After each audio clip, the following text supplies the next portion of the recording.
I got so much motherfucking design on right now. Break it down, bring it back, make it clap. I got 3 old thoughts, new block, where that damn bitches on my line, and you know they come straight. Hold up, what it not, 45, scope it down, straight. Whoa, how you fucking with these hoes up?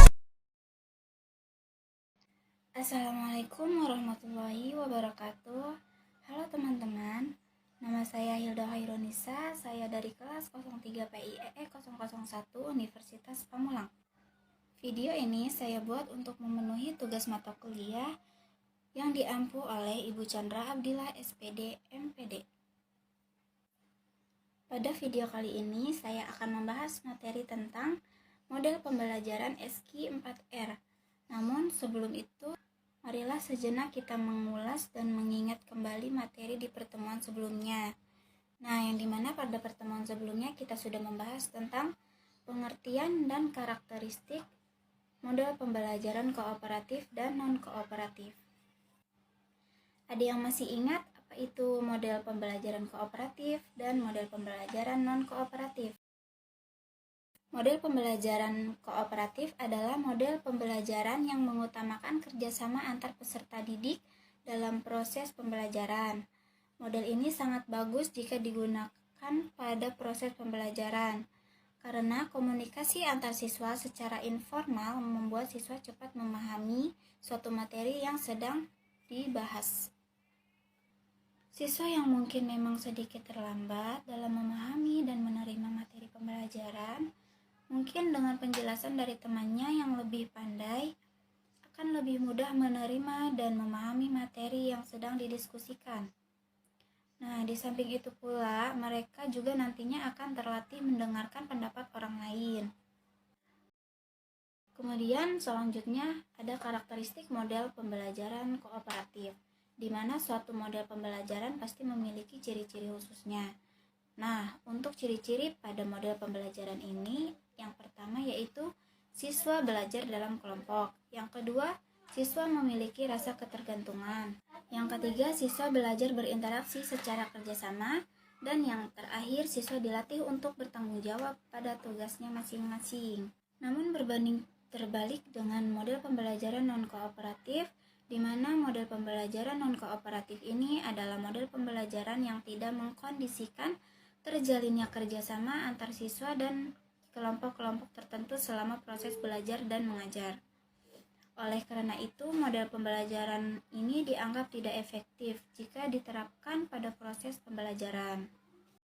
Adapun karakteristik pada model pembelajaran non-kooperatif ini diantaranya yaitu yang pertama, siswa tidak belajar dalam kelompok, yang kedua, tidak ada kerjasama antar siswa dalam kelompok tertentu, dan yang ketiga, siswa tidak dilatih untuk bertanggung jawab.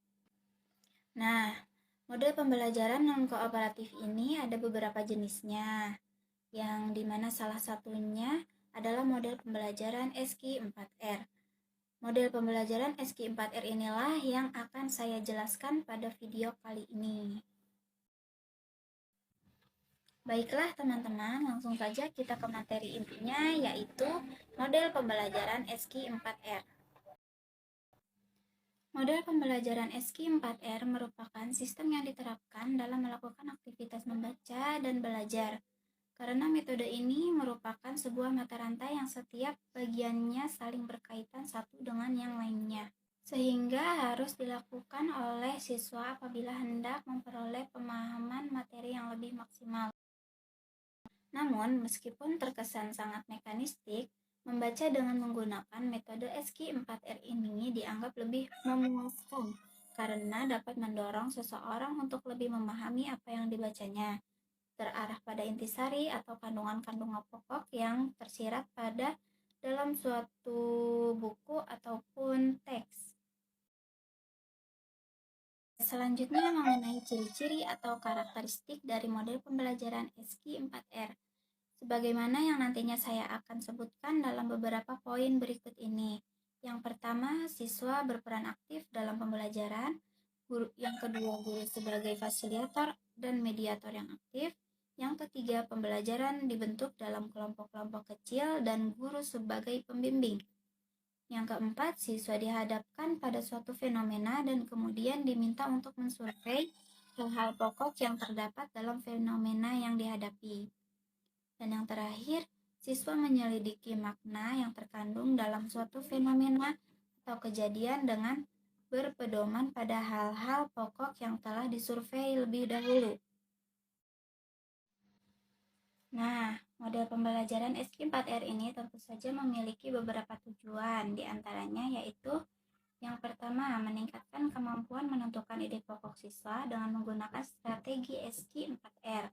Yang kedua, meningkatkan kemampuan menyimpulkan dengan menggunakan strategi SQ4R. Dan yang ketiga, meningkatkan kemampuan menceritakan dengan menggunakan strategi SQ4R.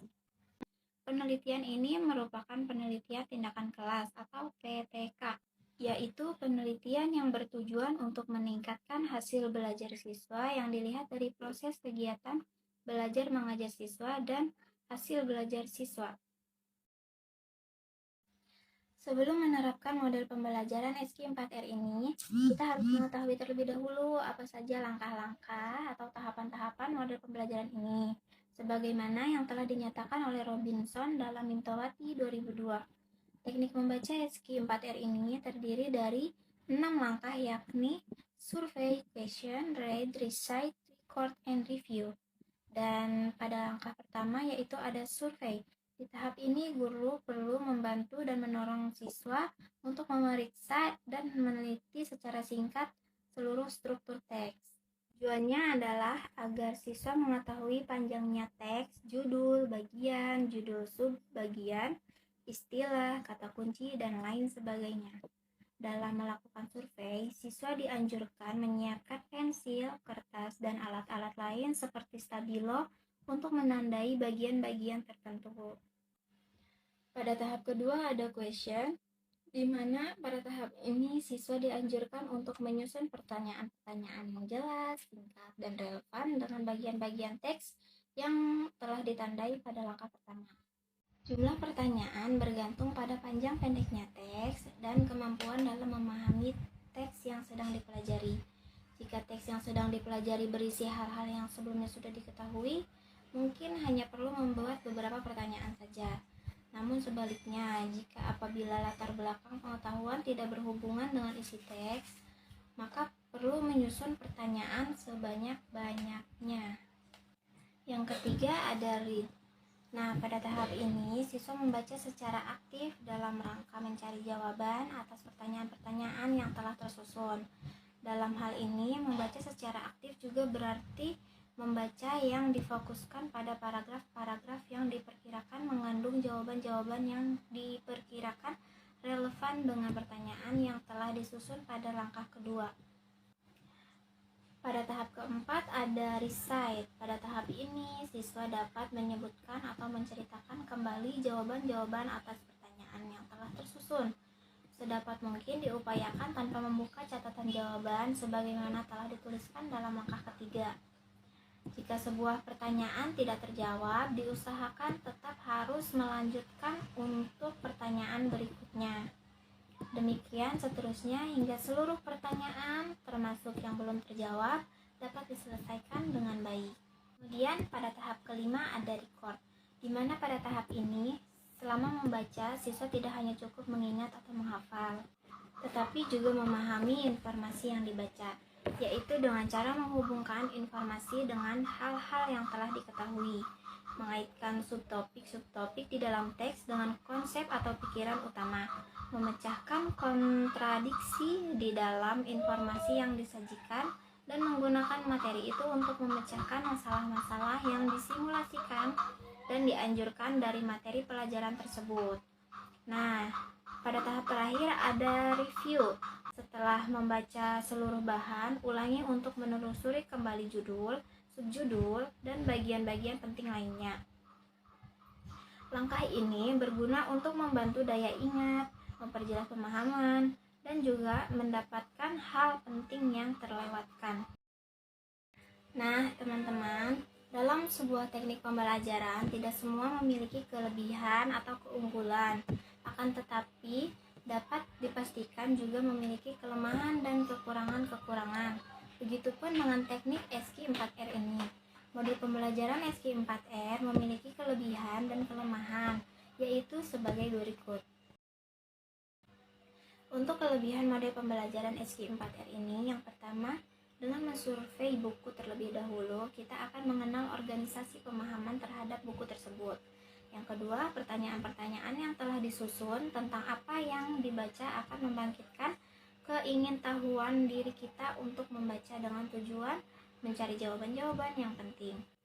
Yang ketiga, dapat melakukan kegiatan membaca secara lebih cepat karena dipandu oleh langkah-langkah sebelumnya, yaitu mensurvei buku dan menyusun pertanyaan tentang bacaan. Dan yang keempat, catatan-catatan tentang buku yang dibaca dapat membantu memahami secara cepat dan membantu ingatan. Lalu yang terakhir, melalui review atau mengulang akan memperoleh penguasaan bulat menyeluruh atas bahan yang telah dibaca. Namun, di balik kelebihan pasti ada kekurangan dan kelemahannya, teman-teman. Berikut adalah kelemahan pada model pembelajaran SQ4R. Yang pertama yaitu alokasi waktu yang digunakan untuk memahami sebuah teks dengan model pembelajaran SQ4R mungkin tidak banyak berbeda dengan mempelajari teks biasa. Yang kedua, membaca harus mengikuti langkah-langkah yang telah ditentukan. Yang ketiga, memakan waktu yang banyak. Yang keempat, biasanya siswa enggan mengikuti langkah-langkah. Yang kelima, hanya untuk membaca karangan atau buku-buku ilmiah saja. Yang keenam, siswa sulit dikondisikan saat berdiskusi dengan teman sebangkunya dalam mempelajari teks materi pelajaran. Yang ketujuh, untuk menempuh kelima prosedur di atas, pada awalnya mungkin akan dirasakan berbelit-belit, apalagi belum terbiasa. Yang kedelapan, tidak dapat diterapkan pada pengajaran pengetahuan yang bersifat prosedural seperti pada pengetahuan keterampilan.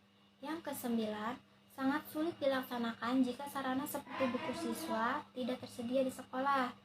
Dan yang terakhir, tidak efektif jika dilaksanakan pada kelas dengan jumlah siswa yang besar, karena bimbingan guru mungkin tidak maksimal, terutama dalam merumuskan pertanyaan-pertanyaan. Dari kelebihan dan kelemahan teknik SQ4R di atas, yang paling penting dalam menggunakan teknik ini, guru dapat meminimalisasi kelemahan-kelemahan tersebut dengan melakukan upaya-upaya sehingga tujuan pembelajaran akan tercapai secara optimal. Baiklah teman-teman, setelah saya menjelaskan materi tentang model pembelajaran SQ4R tadi, selanjutnya untuk mengecek pemahaman kita semua, cobalah jawab pertanyaan berikut ini.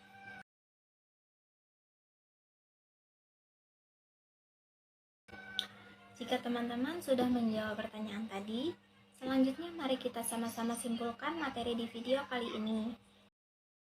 Jadi, dapat ditarik kesimpulan bahwasanya SQ4R merupakan salah satu bagian strategi elaborasi yang penggunaannya untuk membentuk kebiasaan siswa berkonsentrasi dalam membaca, melatih kemampuan membaca cepat, melatih daya peramalan berkenan dengan isi bacaan, dan mengembangkan kemampuan membaca kritis dan komprehensif. Metode membaca SQ4R merupakan singkatan dari 6 langkah-langkah dalam mempelajari teks atau buku yang terdiri dari survei yaitu meninjau, question yaitu bertanya, read yaitu membaca, recite yaitu menuturkan, record yaitu menandai atau merekam, dan mereview atau mengulang. Manfaat metode membaca SQ4R ini membantu siswa untuk mengambil sikap bahwa buku yang akan dibaca tersebut sesuai keperluan atau kebutuhan atau tidak. Dalam sebuah teknik pembelajaran, tidak semuanya memiliki kelebihan ataupun keunggulan, akan tetapi dapat dipastikan juga memiliki kelemahan atau kekurangan-kekurangannya. Begitupun dengan teknik SQ4R ini. Demikianlah video materi ajar tentang model pembelajaran SQ4R yang telah saya sampaikan tadi. Semoga apa saja yang sudah saya jelaskan dapat bermanfaat untuk kita semua. Dan apabila ada kesalahan serta tutur kata yang kurang berkenan, saya mohon maaf. Saya Hilda Hairunisa, pamit undur diri. Terima kasih dan sampai berjumpa lagi di video berikutnya. Assalamualaikum warahmatullahi wabarakatuh. 45, scope it, cash like, whoa. How you fucking with these hoes up?